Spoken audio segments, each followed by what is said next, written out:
Hello guys, I'm your guy again SP, na nimewaleta kwa kiukamba kubwa kuangalia about hizi nimefuna almost na from piga hesabu December 24 hadi saisi ni I think ni May 15.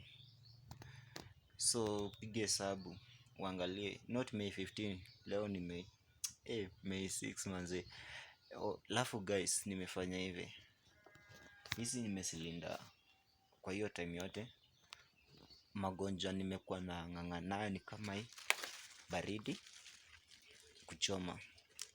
Then hapa hakunanga live minor kwa kiukamba, hizo ndio utapata nayo. Alafu ukiweka maji mingi unaona infection vile inafanya. Na kaa uko class, remember, see to think about darasa tu, masomo ya class, think about outside the box manzi. When you think about some lesson, utasoma kitabu na utapata the value of life vile inafaa. Mi nilienda class only 1 week, hata sikumaliza wiki moja, nikakuwa fast thinker. So nikaanza kuthink about vile naweza fanya something best. Naweza angalia hii tuna harvest every week, kaisha kwa inafaa ni harvest niangalie. Na kiangalia hivi swali yote ukitaka kuangalia about flowering, vile unafanya kusungushia. Hii si asina suckers, najua ni violet tipo. So unaangalia kaa iko na suckers ndio unajua ni gani. Lakini nataka ni watija about something different.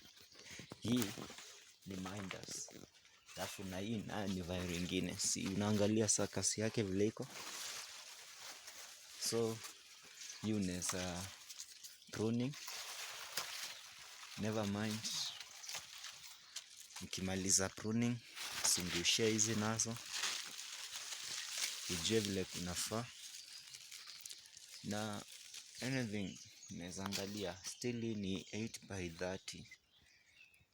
Unaweza weka 8x30, 8x20 what, 16, 24. Unaweza never mind, inadepend vile mfuko wako iko. And learn about my class lesson, and you have to think about outside of the box manzi. Think, subscribe, like, share and comment. I'm your guy SP.